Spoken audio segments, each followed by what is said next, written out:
Hey, David T.S. Wood here, and welcome to My Extra Mile. My guest today, she's unbelievable. She's brilliant. She's successful, and she's going to teach you how to identify your limiting beliefs and crush them so that you can have the life of your dreams. So enjoy the show. And I also want to recognize I did offer for the first 100 subscribers. We're at 600 now, so please keep subscribing. 1 hour of free coaching.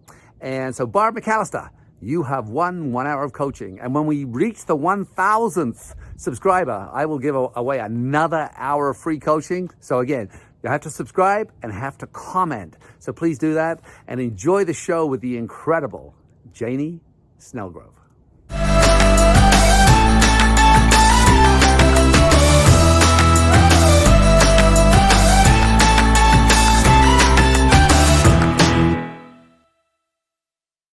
My guest today, she's someone I am so in love with.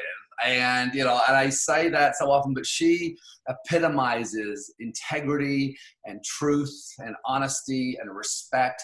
And every single person I know who talks about her when she's not around, talks about her with such clarity and certainty about who she is, her character. But she's driven by a couple of passions, business and health. And she loves to help women especially, but women and men, really around discovering their greater bodies and letting their true health shine through them and their finances. And she really has learned over time because she has a degree in health and a degree in business. So I'm so excited to spend time with her. And again, what I love most about her, who she is when no one's watching. So Janey, welcome to the show.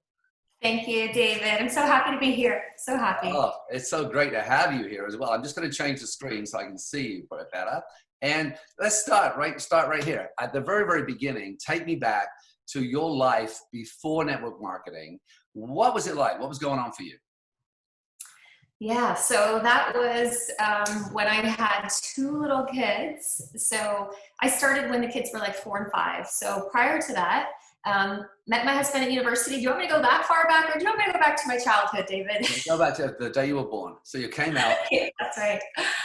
So I actually went to school to be a nurse, and because I wanted to help people, I just loved helping people. Went into public health because, again, I'm more passionate about health and wellness than I am about sickness, and really believe that if we can take care of our bodies, we can help to prevent the hospital. And then through that experience as a public health nurse, worked with some politicians on some issues and really started to think that, I could have an even greater impact with some business background. And I was always fascinated. My mom, was a nurse as well, but she was always doing some kind of little side thing for like an entrepreneurial spirit. And so I went back and got an MBA, but stayed within the health management stream because I really wanted to have that area still part of my life. My husband at the time, he was going through to be a chiropractor, so we were both studying, which was perfect timing. And then after I had finished my MBA, I worked in a corporation at a hospital, actually, in operations.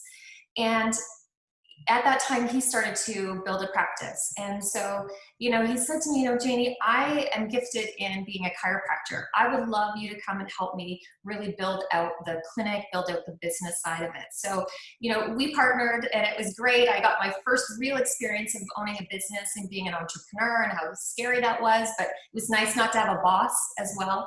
And, at that time, my husband is so amazing. People would come in and say, Janey, how's your husband's business? And he would always say, our business is great, right? And he was so gracious that way. But part of me said to him, honey, like, I really want to have something of my own. I really want to connect with people in a bigger way than just, working on the numbers and talking to the accountants and stuff like that. So I actually thought it was real estate. I read a book called Rich Dad, Poor Dad, and I said, residual income. This is amazing. Why didn't I learn this in MBA? And let's create another stream of income, because we were so burdened with debt from student loans, debt from the practice. We had got involved with a get rich quick scheme, David. This man was so good at just, pulling us in, because we had this desire. We wanted to get out of debt. We wanted to do great things with our lives, and we wanted to contribute, right? And we just we weren't making, like, everything was so tight. I want to give people the picture. What I love about this picture is from the outside, you and Kevin look like you've got it all, right? You've got the business. I mean, you're both healthy. I mean, your husband's beautiful and your two kids, Taylor and Jacob, right? Yes, yes. But you know, this incredible, from the outside view, yeah, there's this mountain of debt. You know, you've got it all together, but there's a mountain of debt. And I think so many people listening can relate. And I just want to emphasize what you said so people can sort of take in what came next is that, yeah, you may look like you're driving the great car, you got the great house, but, you know, maybe 1 or 2 months away from bankruptcy. And we're recording this during the COVID-19. Again, we're not going to emphasize that too much, but, you know, there's a lot of people right now who are out of work and suddenly facing a realization that, oh crap, you know, I don't have a plan B. There's nothing going on for me. I was relying on this and now I'm 2 months in and, oh, you know, the money's gone because I don't have that. Anyway, so I just want to give that emphasis. So carry on. Absolutely. And our income was based on one source. And, you know, we were mountain bikers as well. And I kept thinking, what happens if you like bust your arms? Like, we're lewd, we have nothing. And the pressure, like going to bed at night and just thinking, you know, how are we going to get out of this? And trying different vehicles, different ways, and realizing that we had to grow ourselves. We had to figure out a way, because what was working, we weren't getting to where we wanted to go quick enough, right? So back to the story, Red Rich Dad Poor Dad, thought real estate was going to be it, jumped in, bought a triplex with scraped together money, like literally scraped together money, borrowed as much as we could, and I would go to bed at night. More debt. More debt, and I would go to bed at night just praying, please don't let the roof go, because I don't have 10 grand sitting around to fix it, right? Like, we were, you know, Kevin was the handyman and I was looking after the property. And I mean, it was a good experience, but it didn't give us that comfort. So fast forward maybe a year or two, my girlfriend, Carol Goulon, thankful that she opened her mouth, because she knew where we were at, because she knew I was looking for real estate, you know, chiropractor. She knew what our financial situation was. And she said, why don't you take a look at this? And it took me a year, to be honest, because I had my nose up. Yeah, well, you used the products for a year, which was great because you're a healthy person. But I actually love that story, is it took you a year because of your perception. You'd already been burnt by a get-rich-quick scheme as it was. So, you know, your trust factor was probably quite low because, you know, it doesn't take a lot of time to get hurt when we start looking at the world through a jaded lens. So, but you took a whole year before you started to see this as a business, right? Absolutely. And you're right. We had been burnt, but I also thought, I know business. I have a business degree. They never talked about network marketing. It's like, it's one of those things. And then the other side of it, David, if I was going to do something, I had this perception that you could make maybe $200 a month. I thought, I'm not going to do something that I can only make $200. I needed to make more money. I needed to help with that mountain of debt. So if I was going to take any energy that I had outside of my 2 little kids, helping with Kevin with the practice, I needed to know that there was a way that I could actually make an income, like a sizable income. And when I went to my first event, it was in Phoenix, in ICU. Renata Lee was on stage. I think Jimmy was even there. There was a couple like of the original gangsters. And this is going to sound disrespectful, but it is not. It's like the highest regard. I sat there and I was like, wow, if they can do it, I can do it. And I meant that with like, because I thought they're great people. They're like, they don't have rocket scientist degrees. They haven't, you know. And let's be honest. I mean, you had 2 degrees. You know, you'd been running a business. You were well versed in finances and understanding all those different things. And a lot of network marketers, I mean, the people you mentioned, I mean, and they're great friends of both of ours, you know, but they're just great people. You know, I mean, one's an actress, and the other was a butcher for 40 years. So it's like, you know, you're sitting there looking at these people who have made millions and millions and millions and millions of dollars in this profession. And you're looking at it going, oh my gosh, if they could. Well, it was more of a hope thing, David. It was like, I could do this because as you said, 2 great people with huge hearts. but I didn't see all these things that they had that I didn't have or I couldn't learn. I thought if they could do it, then I can do it. And as I said, we had this mountain of debt that I thought I need to be able to get behind something I'm passionate about, which was health. And I love the products. And now all of a sudden, you know, this residual income is an idea is now opening up for me beyond real estate, where you had to have lots of money to get in to act and to actually stay in. Where this, I just had to every month buy my product, which we loved and ate, and then share it with people, which I was sharing health tips anyways, and then start to learn how to grow this type of business because it was brand new to me. So it was more of a hope, David, than a comparison. How long did it take you from that moment where you were sitting there saying, hey, if they can do it, I can do it? How long was it before you realized it was a real business and you sort of that shift inside you where you start to treat it like a real business versus, well, I'll give it a go? Because a lot of people listening right now are giving it a go. They're trying it out. They've got a toe in, right? They don't know what you know. And if I can ask you, I mean, this is because we'll get into how you did it. What's been your cumulative earnings now in this profession? Do you know? I think last time I looked at one of those books, it was over 2 million, but I don't remember. I know my first 8 months, which I say that I actually started to do something with it, I earned 10,000. My second year, I earned 50,000. And then after that second year, between the second and third year is when I truly figured it out in that I got to get to executive. Because at that same time, we were so fortunate to have shared the products with 2 people that had already been involved with real estate. So they got residual income and they were hungry.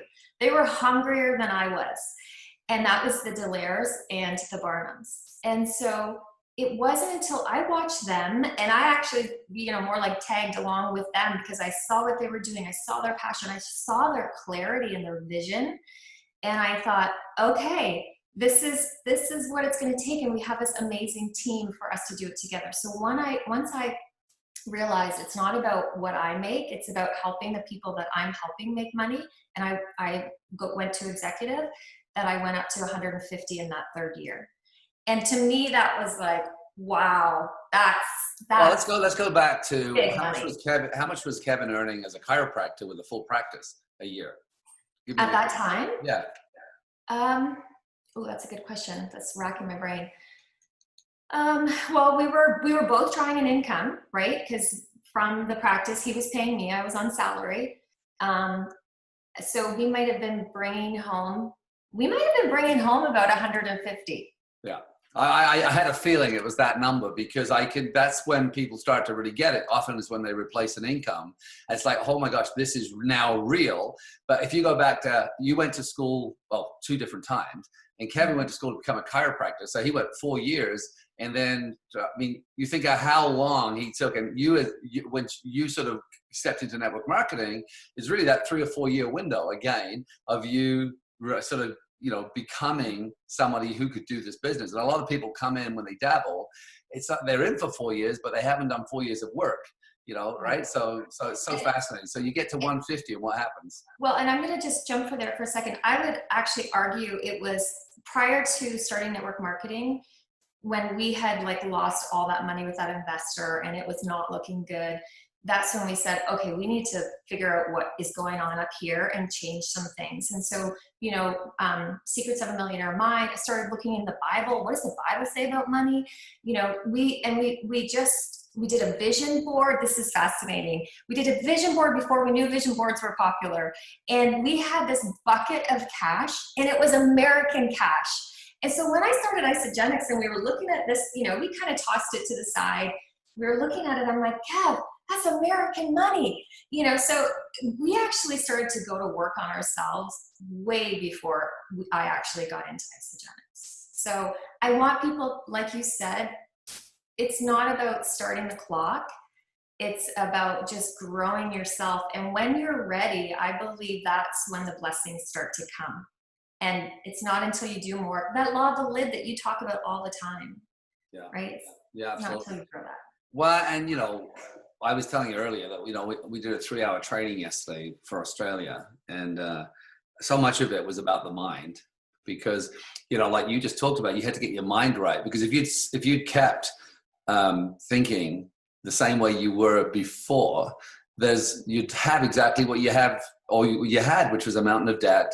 You'd be searching, right? But there had to be those adjustments, those mental adjustments. And I'd like to go into some of those and sort of figure out, you know, how you got your mind right. And I know, because you're so deeply passionate about helping women especially, but helping people sort of understand a financial plan, sort of build a financial plan, I think it would be a great place for us to go on this show. And I'll have you back and come back and talk about some of the how-tos, you know, how you build your business. But I actually love this, you know, first getting the mind right, and then sort of discovering or creating a financial plan so you can have what you have. I mean, you just built your dream home. Yes. It's gorgeous. You've sent me the photographs. I mean, unbelievable. But it's really the lifestyle. I mean, you're all about contribution. And part of this, two elements, you know, to your financial success, but one of them is really how you can contribute and how you give, which we'll get into as well. So let's go back to this mindset. Starting out, what was the things you did early on to work on your mind? You said you had the vision board. What did you do with the vision board? What did you put up there? You know, describe it to someone who doesn't know what it is, because a lot of people listening don't have one. Or if they have one, they have it tucked away in a cupboard somewhere. They went through the exercise, but they're too embarrassed to have it up in case one of their neighbors see it, right? So, right. Yes. So a vision board is just, it's almost like giving yourself permission to dream for what you want in your life, right? And so we did a lot of reading of different authors on money mindset, of just growing your mind, of, you know, asking for what you want. And it really forces you to be clear, especially with your spouse, right? Because the board is only so big. And so and back in the day, we did it by, you know, magazines. And it's funny, Kevin said, let's do another one. And he started cutting out some magazines just about a week ago, because it's time to update, right? Your dreams change. And so we got really clear on, you know, what was important to us. And, you know, money is awesome because money allows you to do so many things. But really when I look back, I should have brought it because it's in our gym. I should have brought it, but, and we put it in our gym because we go to our gym every day. So we, you know, your gym's in the house, you mean? Yeah, our gym in our house. Yeah. So we had it up on the gym and we've made two over the time, and we've made some little kind of book ones, but the two primary ones are in the gym. And so it forces you to really have some clarity as to what do you want? What do you want in your life? And so for us, family was a big thing. Relationship was a big thing. So there was pictures of Kevin and I traveling. Oh, there's this one. I love it. And it totally, like, some of these things have come true, which is so crazy to me. So there's this one picture, it says board meeting on it. And it's like a dad and two sons carrying their surfboards on the beach. And so when we went to Hawaii with the kids, when we hit millionaire, we all went surfing. And I'm like, this is like coming true, all this stuff. So, you know, obviously trips, but giving, you know, we have pictures of giving, words that really mean a lot to us, like health, fitness pictures, just really what we want our life to be, right? We had a dog on there. And it just forces you to sit down and really have some clarity as to what do you want? And it can change. Did you have any financial numbers on there? I mean, what were the numbers back then? Because obviously we're talking about you being in an immense amount of debt. You just lost money. You know, you had student debt, you had the business debt. So, you know, when you sit down to make a vision board, sometimes again, if you haven't done the work, it's hard to see past the debt and start dreaming about a big number up there. Do you remember what your initial number was? You know what? Thank you for clarifying that. So on our first board, I don't think we had numbers, we had words. So like savings, debt-free, you know, house paid for, stuff like that. We didn't actually have numbers, which is fascinating because the second board, we had a lot of numbers, right? Like $1 million. I want to break $1 million a year. And that sounds like a lot. And it's still a lot because I haven't broke it yet. But it's coming. Hold on. So give us an example. What was your last year's income, just so people understand? And last year was $542, I believe. $542,000. Okay. So just to give context, though, how many conversations do you think you've had how many years have you been doing it first? So I started business in 2009. So 2009. So 11 years, right? Mm-hmm. And how many conversations do you think you've realistically had? Because I don't want people to compare your income and your amount of years, I want them to compare the amount of conversations and the amount of rejections and the hard work it takes, because it is work. I always say it's called net work marketing, not net sit on my butt marketing or net dreaming marketing. Yes. How many conversations do you think you've had? Well, I've enrolled, I think, close to 300 or just over 300 people. And my numbers are usually, I have to talk to 10 to get 2, right? And sometimes, but it's funny because as I get better with age and experience, it's less conversation. So, you know, I had someone just last week reach out to me, and we've had probably 5 conversations over a period of time. So over about 6 months. So when you think about conversations, it's not, it can be people, but it's that you have to talk to those people several times, right? It's just not, oh, I've talked to 10 people. I've probably talked to those 10 people 100 times, right? 10 times each or less. So, Gosh, you've had thousands and thousands. Thousands. And had thousands. I can't keep track of them. I know. But here's what you said. I want to always, when I hear something great, I want to amplify it so they can hear it twice. You said something which was so good. As I've got older and wiser, you know, I have less conversations, and because you're more discerning. And I would challenge that, because you ask a lot of great questions and you kind of understand that an entrepreneur is someone who solves people's problems, right? You offer solutions for people. So the fact is, if you're chatting to someone and you can see that they're either closed or they're not ready or they're whatever, you don't bring up what you're doing, because you don't have to. You kind of get a sense, or people you want to work with. I was talking to Susan Sly yesterday, and she was saying that, you know, she always did this litmus test of, you know, I want to bring people into my team who I want to invite to my dinner table with my kids. And so that's the other thing, because I think a lot of people listening, they want to bring, just get people in. If I can get people in, I'll get rich. Well, that ain't going to work, right? No. So anyway, so go back. So you're at the vision board. You're putting some new numbers up on the second one. Do you remember what the numbers were? Oh, millionaire, you said, right? $1 million, yeah. And then we had a contribution number, right? We wanted to give $100,000 away because 10% of our income is important. That's what we aim to give. Do you give it to charities deliberately, or do you give it to church, or how do you distribute your $100,000? Yeah, both. So we give weekly to our place of worship, because they do a lot of great things. And in our community, they help in our community. And then children's ministries are just really important to us. So we partner with we have some sponsors, children that we have from around the world. And one day we would love to meet them, or some of them. We have one girl that she's 18 and she started with us, gosh, I think she was one of our first kids. And she's now going through for a law. I can't quite tell if it's for lawyer or legal. She's not quite good at, she's in Colombia. So anyway, so giving to kids, but we also always have our ear to the ground. And I get emotional, this kind of stuff, because this is the stuff that like gets me going. And we're just always looking for ways that we can touch people's lives. And anonymous is my favorite. I'm just saying, because, you know, when you can give something to somebody and make their day and they have no idea where it's coming from, like there's a little giddiness that happens with that, because you're giving me goosebumps, because, you know, that's how I give. I look for opportunities every single day. And the fact is, you know, like you, I don't like talking about it, but if we don't talk about it and give examples, other people don't get the right idea, you know. And I've given everything from taking socks off my feet. You know, I think you may have saw that post where a guy was walking down the street with no shoes, and I walked into a shoe store to buy him a pair of shoes, and I told the guy behind the counter, and so he gave me something like a 40% discount. He sold me the shoes at cost. When I went back in, I went and tried them on this guy's feet. I took my and it was winter. I took my socks off, put them on his feet. When I go back in the store, a guy who overheard us, who was shopping with his wife, said, "I want to pay for half of them." You know, I mean, that's how powerful it is, you know, and we're just talking about like shoes and socks there, but that's a moment by moment. I was driving by my motorbike and I saw him barefooted and I had to pull over. That's what you're saying about keeping your ear to the ground. It's noticing where you could contribute, right? Yeah, it's beautiful. It's beautiful. Even like at our hospital, I sent boxes of bars because I know they can't have shakes for the nurses, because I used to be a nurse and I can only imagine how run off their feet are. And people are giving them, you know, pizza coupons and subs, and great.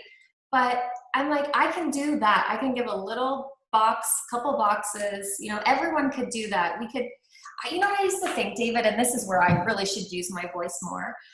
What if all of us carried bars like all the time?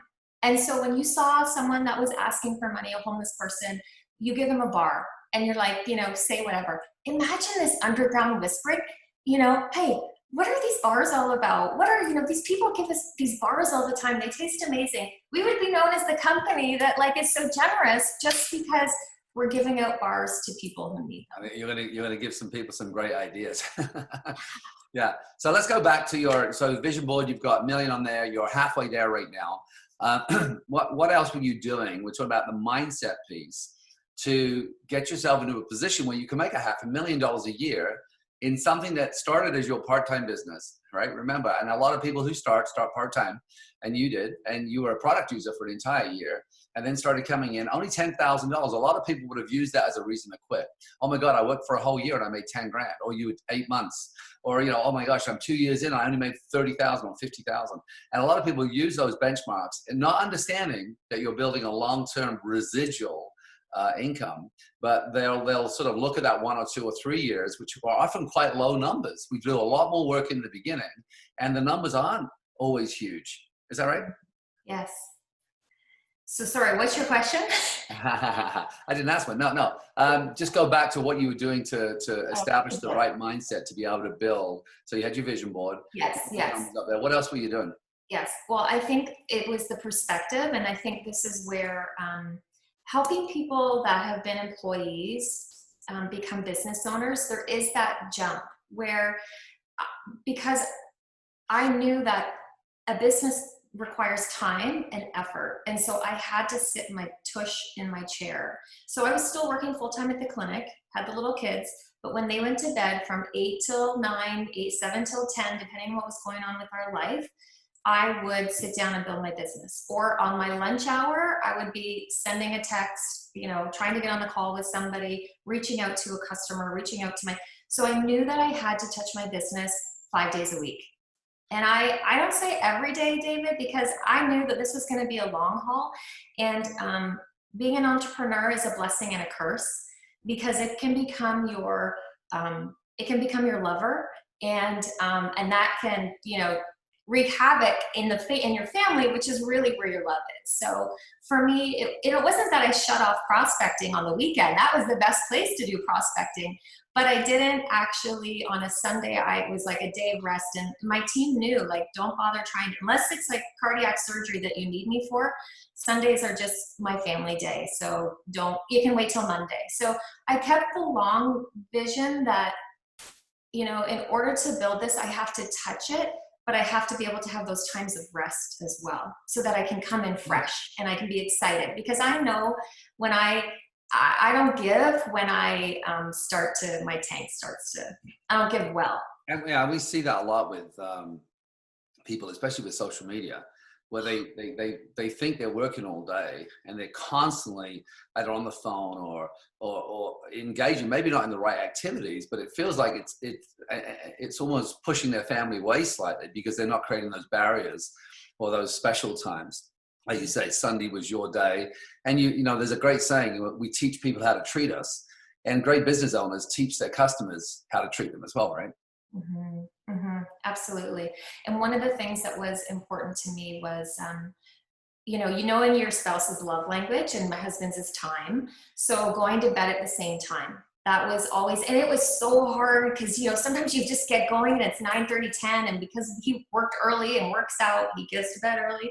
So it was like, okay, I have to, and there were times, say a week we were going for a rank advancement, he just well, whatever, but it couldn't be something that was a pattern, because I know how easily it would have been to slip into it. And then that would have affected my business. Mm. How long was it before you really believed? I mean, your belief was on absolute certainty that, because, when you're in a long haul, and this is a long haul business, if anyone who understands it like we do, this is a marathon, and there's going to be hills. There's going to be times you need to stop because you can't run anymore. You're going to hit the wall. You're going to feel like quitting. All these kind of things come along with this journey, but the journey's magnificent. How long was it where you had unshakable belief? Well, I know for certain there's 3 times early on that I wanted to quit. But in all honesty, I would say the last year, like not in the last 6 months, because I really feel a shift in myself as well as the field, as well as the company. But I think it's normal. It's normal. It's normal. I have belief. I have 100% belief, but is it unshakable? There are times when it still feels a little shakeable, and I have to go back to myself and say, what's this all about? Right? Are you telling yourself a lie? Are you trying to sabotage something by believing something that's not true? Is it something you've heard, or is it something you're making up yourself? So I can't say that I have belief, but at times it will be shaken. I think that's just, I love it. It's like anyone with faith, I mean, something happens in the world, they'll question their faith because, well, if there really is this, how come this is happening, right? Or how come this person passed or whatever. So I totally get it. That's a great, great, great perspective. Let's talk about money, because I know you're passionate about it. Lead me through what you're seeing as some of the most common challenges for people. And again, I know you like to work with women and help them. So walk me through. What are you normally facing when you first start talking to people, and what is the plan you help them with? How do you help them create a financial stability in their lives? mm-hmm. And it's over time, David, right? Because we learn, and I mean, you're really great at this. Is sometimes we have to go back to look at what has created these beliefs, so that we can unravel them or plant new beliefs. And so one of the things that in conversations, someone will say, oh, I haven't paid my taxes, right? And I'm like, okay, let's talk about that. Like, where'd that come from? And so, it's understanding, I think, how our upbringing has shaped our beliefs in money, whether that's what we saw, what we heard, experiences that we had, and then learning to replace those thoughts, or at least at first be aware of them, to say, are they serving me? Is this something like, is this lack mentality helping me right now in my business and in my finances? So number one, we take a look at what are some of the beliefs that you have about money that could be holding you back, right? Because I do believe. If we just look at some of those so people get what you're talking about. So belief like, I have to work hard for money, or, Yeah. right? Yeah, that's a huge one. Money's the root of all evil, right? Uh-huh. I mean, so what are some of the other beliefs that you want to throw out there? So I want to touch on the hard one, because I think that's probably one of the kickers to residual income, the self-sabotagers, and I've seen it because, people come from careers where we do work hard, and it is trading time for money. And, it's like, if you don't do this, you're not getting this. Well, as you build isogenics and residual income, you can take a week off and still get paid. And so there's some cognitive dissonance. There's some like, ooh, that doesn't feel right subconsciously, I think, to some people who are so used to, you have to give, you have to give. And so I think it's really helping people to understand that, and asking themselves, what are the questions that are causing me to sabotage some of the things that I'm doing, right? And I've seen it in my team. I've seen it in myself, right? Because I feel like if I'm not working, gosh, what value am I adding? So where am I going with this? So I think it's looking at what are some of those lies that we're telling ourselves. I think women too, depending on what they saw when they grew up, or if they give their finances to their husband or their partner, then they maybe feel, I don't really need to track my business because someone else is going to look after it for me. I've never been taught to track. I didn't know that I should track. And so it's uncovering some of those beliefs so that you can put some new actions into place. Yeah, yeah. And it's interesting because when we look at a financial blueprint, just to give people clarity, and that's what you're talking about, it's our thoughts, feelings, and actions is our blueprint. So our thoughts, feelings, and actions around health is our blueprint for health. Our thoughts, feelings, and actions around money is our blueprint for money. And the thoughts, of course, come from environment. And environment is again, I'm just emphasizing what you said so people hear it twice again. But what we saw, what we felt, what we heard, and what we experienced are really how we gain our blueprint for money. So if you're in a household where people are always fighting about money, right? That can determine the path for the rest of your life unless you identify it and then you change it. And what's beautiful, Janey, and you know this and you do it and you help people, is that we can all change the blueprint. The blueprint is not there for life. It's there until we do something about it. So that's why, someone even whispers to you, hey, I haven't paid my taxes.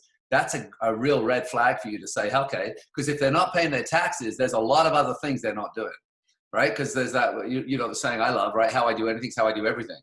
Yes. And so if you're not paying your taxes, is really how you approach money all over, right? So, Yes. so carry on. So you start to identify the limiting beliefs, and how do you start? I mean, do you find people are resistant, or how do you lay out the vision for them about what's on the other side? Because, you know, changing a pattern can be challenging, and it has to happen over time. It doesn't normally happen overnight, right?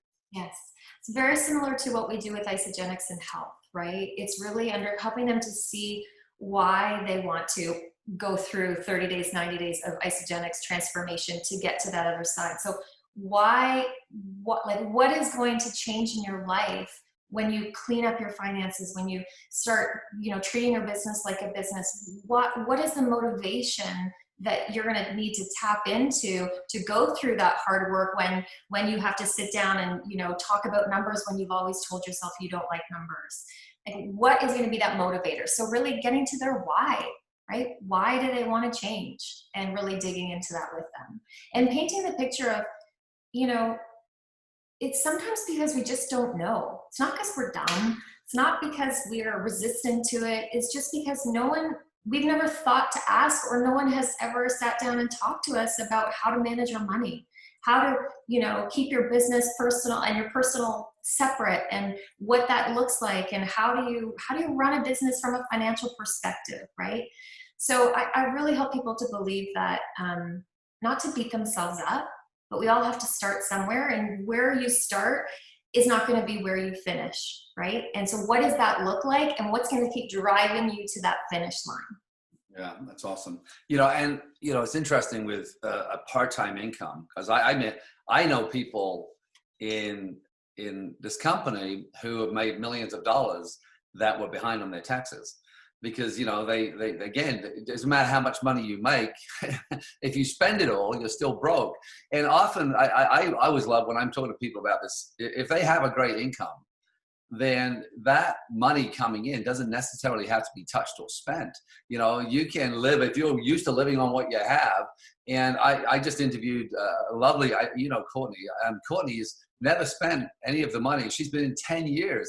But because she's always been able to live off the income they have, that money she puts away because she likes to pay cash for things, and she has the money working. But what a great concept. But what I do notice, one of the diseases of our company is people make a lot of money, but that means they drive a lot of car, or they live in a lot of house, or they wear a lot of watch, you know, they wear very expensive shoes. But that, in the end, you know, because the business has its natural ebb and flow. You've had your business go up on momentum. You've had it flatten. You've had it go down. That's very, very normal for any cycle. Whether you're a chiropractor, business goes up, business goes down, business goes flat. Doesn't matter. But talk a little bit about that, about how do you sort of get your head right with having a part-time income that keeps growing? How do you manage that from day one? What's some of the advice you'd give to someone? Good. I love this question. And I will keep talking, David, unless you reel me in. So 2 things that I want to talk about. This is all about you. I wish, and this is where I want to really help women, especially men as well. I love men, you know that.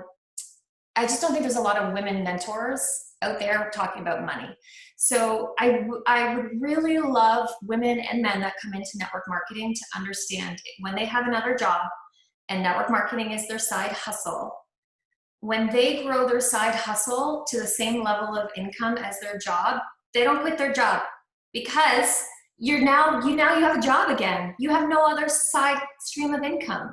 The whole goal of network marketing is to build this income to be multiple streams, right? So like Courtney's doing, she still has her regular income that's paying for her day-to-day stuff. She's building her network marketing.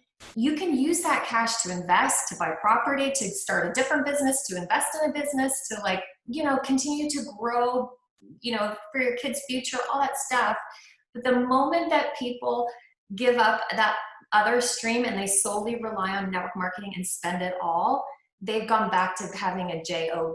And that's so disheartening for me, because I don't think people really talk about that, because there's excitement to be able to leave your job, right? Like, that's sort of a status symbol, if you would, right? And so we've always had Kevin's income, thankfully. Now, right now, during COVID, he doesn't have an income. So because we have multiple sources of income, our family is fine. But we had to put that into place from the beginning. And one thing that we did to start with was that we kept our salaries the same, right? So when we pull from the company to pay us, we have kept that. Like over the years, yes, there's been a gradual income increase, but as soon as we started making a lot of money, I didn't pull it all and say, oh, we're getting a triple raise every week, right? We kept it the same because we wanted to build this other cash vehicle to be able to do other things. Because, like you said, this is business. And there's going to be times when, sales are lower, times when sales are higher. So we wanted to keep that even and have that pot of cash available if, to do more with it, to make more. That's the whole purpose of having a side hustle. It's not and I love the way you've described. This is really so great. I mean, anyone who's listening to this right now, if you get this piece, it'll transform your approach to this profession. And I love it so much, the fact of a side hustle staying a side hustle. Of course, there's going to be a time when you retired from your work like you did. Yes. I love the fact that, even though you made $550,000 last year, that Kevin still works because he's passionate about his work, right? He loves to help people. The myth about residual income, let's talk about that for a second, because people throw that word around and it's like, oh yeah, money when you sleep, residual income, do it once, get paid forever. What a lot of BS. Residual income, if I understand it, and I want your opinion on this, is you're going to keep working. It's like you have a team of people. Yes, it's leveraged, and yes, you can make an extraordinary amount of money. But what happens is people don't treat it like a real profession, so they dabble at it, or they'll go hard for a couple of 3 years, and then they move into this whole management perspective, stop doing what they did, and they start to see that fall off. Talk to me about your understanding of what is really residual income. Mm-hmm. And one of the things that I try to explain to people is that, because people think of authors, right, as residual income. And I'm like, okay, yes, for the first, they write their first book and it's a big seller. And depending on how much it is, sure, they could potentially live off that for the rest of their life. But if they have a glamorous lifestyle, that eventually is going to run out. They have to write a second book. The second book becomes a bestseller. They make more money. And then they write a third book. So I feel like that's the easiest example for people. You can build network marketing to a certain point, and you probably can, but I think I've seen leaders who have pulled away and the income starts to slowly, now that will never disappear, right? That's the beauty of this business. But if you want to create a lasting legacy business, you got to touch it. You've got to manage it. And it's just like any other business owner, they may have multiple businesses, but they still touch each business in some way, right? They're still involved in some way. And so, do I touch my business as much as I did when I was really like dog on a bone, really, really growing hard? No, that's the beauty of it. But I do touch it every day, Monday to Friday, right? Yeah, that's awesome. We don't have too long left on this particular show. I love to do 2 shows with people, and I would love to have you come back and really explore more about some of your how-tos, how you've done this. But I still want to sort of, in the time we have left, just sort of stay with this whole money education piece. What else do you want to, when you're working with people, what are some of the big things that you're noticing, or some of the things you're helping people move through so that they can get this? And there's nothing like it, right? You and I both have this feeling of absolute financial security. That's a crazy great thing, isn't it? When you're not burdened with debt. This thing could go on for 10 years, the COVID thing, and we'd be fine, right? Because we're fortunate to have learned. And I came from a broke household. I'm so broke, living in a council estate in England, rural England. And, I was never taught about money, so I had to learn about it like you. I had to self-educate. And like you mentioned a few of the references, Rich Dad, Poor Dad, The Secrets of the Millionaire Mind, T. Harv Eker, Business of the 21st Century. There are so many great books. The Richest Man in Babylon. You could go through any of these books, and each one of them, The Wealthy Barber. I just started to think of some of the books I read. That even The Wealthy Barber was the first book I think I ever read. That was my first book too. Kevin and I first book. Is that crazy, right? And so, I got goosebumps as you said that, because I just remember paying yourself first. What's this 10%, right? But that what I love is that you still do that. The principles of your money principles when you were making 100 grand haven't changed with 500 grand. The approach just means there's a lot more going into your savings or into your investing accounts, right? Yeah, we've been able to do and we've been able to give more, right? We've been able to give more, but we've been able to still, we're able to save a lot more than we ever imagined. But that extra has allowed us to buy real estate. It's allowed us to invest in companies that we feel really passionate about. It has given us a nest egg so that if something does go sideways, we're going to be okay. Right. So your question was, again, I feel like I travel this. No, it's perfect. That's what the reason I call this conversations is because conversations they're not linear. Conversations dance around. And I wanted this to be, because, I didn't sit and talk to you about what I was going to ask you. I didn't come up and say, I'm going to ask you these 5 questions. I don't know what I'm going to ask because, each person, elicits, if you're in a real conversation, if we were sitting having a glass of wine somewhere, we'd talk about 1,000 things. And that's why that's what I want this show to be all about, is people talking. And, you're going to ask me questions. I didn't say that. Normally I tell people, if you have any questions of me, interview me as well. So that's how real questions work, right? So in the next show, it'll be more 50-50. But my question was, what are some of the other things that you've been teaching, again, primarily women, but men and women, around money? I mean, you're working with their blueprints, rewiring. What else? What else are you teaching them? So then I think step 1 is, 50% of the population in North America don't budget. They don't know their numbers, right? It's just the only way they know their numbers is by looking at their bank statement. Oh, right, there's no money, there's money. And so I really say, okay, it's time to take 100% responsibility and track what's coming in, what's going out. Give yourself some grace. It's going to take time. But then when you know what is coming in, what's going out, you can start to feed your goals. So if you have a mountain of debt and that's the number one thing that we want to clear out, then it's like, okay, what can I take from do I have to make more income, or do I have to cut some things in order to start funneling more money to achieve that goal of getting rid of debt? Right? So there's a bit of a plan that I go through. Do you have life insurance? Are your kids taken care of if something happened to you tomorrow? Do you have a will, right? Do you have a will in place? There's so many people walking around and they don't know what happens. The government decides where your money goes to. Well, not only that. I mean, I'm so big on this one.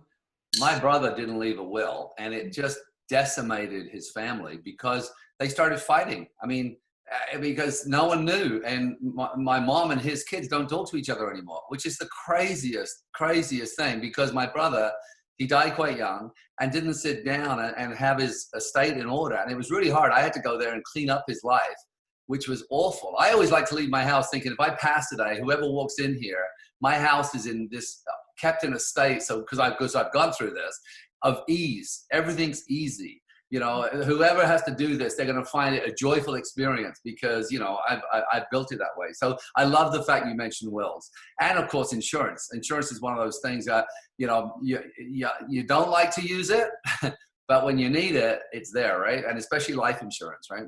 You just never know. And I'm always thinking about the people I'm leaving behind. I mean, I won't care at the time, but the people I'm leaving behind, I want them to feel like, you know what, Mama took an hour to figure something out for me, and boy, it's changed my life, right? So that too, again, what are your goals? What do you need saved? What do you want to, what debt do you have to pay off? What about kids? Are they going to college? What do you want to do with that? So we come up with a whole financial plan, right? What do you want to give?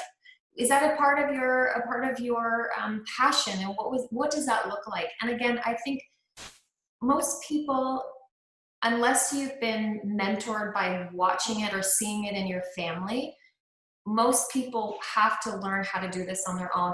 That with getting really crystal clear as to what's a need and what's a want. And, and I think because everyone wants to compare and keep up with the Joneses, that there's so much pressure in network marketing too, to come in with your Louis bag. I'm telling you, I'm so thankful Isagenix gave me one because I didn't have to buy one. But it was, and no offense to Louis and people that love Louis and great things. Like, I want you to, everyone needs to have great things, 100%. But I think there is this pressure to really keep up. And whether you're a physician coming out of school, there's a pressure on physicians to drive a great car, live in a great neighborhood, but they could have $300,000 worth of debt. And so are you willing to, just dig in and get your financial house in order? And then you can have what you want and you can buy what you want, right? But that's I mean, a couple of things. I'll be honest with you. I don't like it when the company gives away Louis Vuitton bags. I think that's a terrible precedent. And I actually voiced that at the time. And I understand giving, because I think it forces other people to think they have to have one too, and or Jimmy Choo shoes, where people are spending $3,000 on a pair of shoes. I feel that's really irresponsible. I don't mind people if they got the money, I get it, but when the new people don't understand that they don't need that.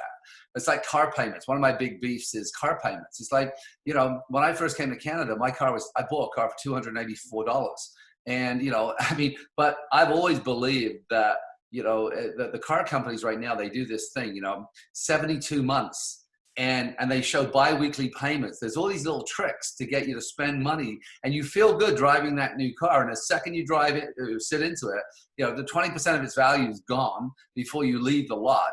And so all these tiny things, which I think if we all talked about more, then people would be thinking, oh yeah, you know what, I do have a choice. Because, and this whole idea about leasing cars, people say, oh yeah, I just lease it.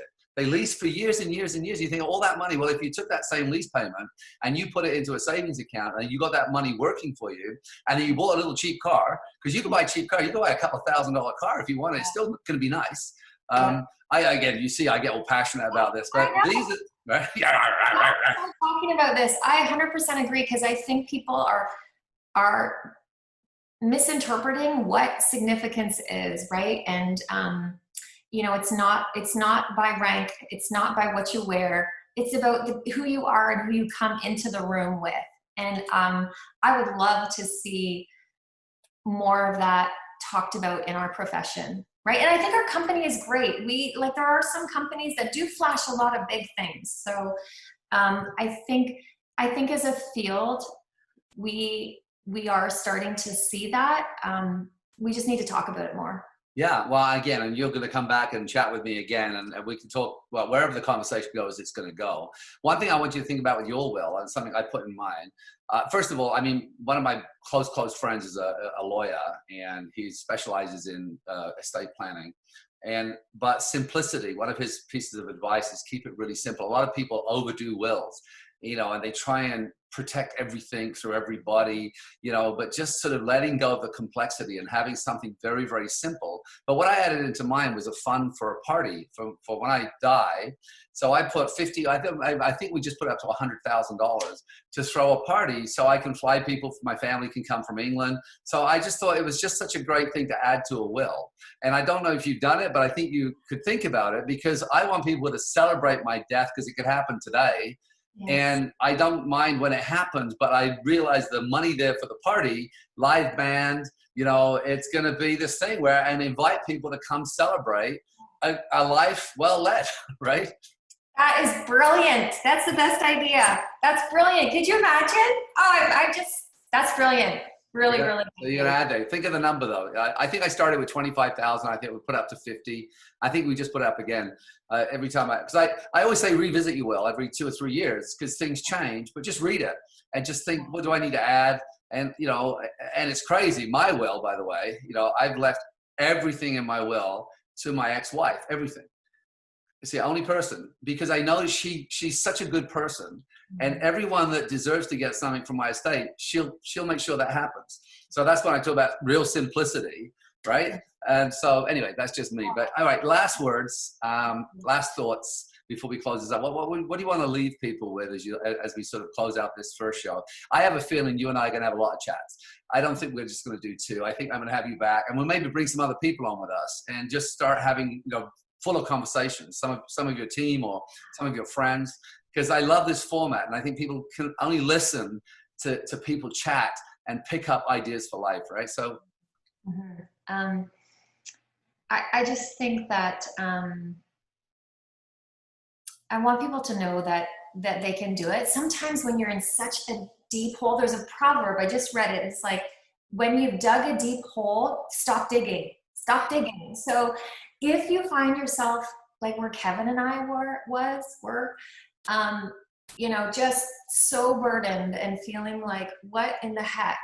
We had to first stop digging. We had to stop spending stupidly. We had to stop trying to invest stupidly. We just had to stop. And then we had to figure out, okay, what do we need to learn? What do we need to do differently to go up instead of keep going down? And so that would be my first, because sometimes people are like, I don't know where to start. It's not starting, it's actually stopping. Brilliant, brilliant. So everyone, this is the extra mile. Everything we talk about on the show is about taking those incremental little steps. You know, like even if you take one piece of advice, like stop, don't start, stop. Well, how brilliant is that? But it's that 1% rule I love to think about with the show is that, you know, if you just, you know, grow by 1% a day, 1% a week even, but 1% a day, it's not a lot. Learn something new each day and then just keep expanding. And remember, your wealth can only grow to the extent you grow yourself. But just think about this, you know, how do you start and stop? How do you stop and then start going your extra mile? Janey, I love you. Thank you. Beautiful, really beautiful chatting. Thank you. Thank you.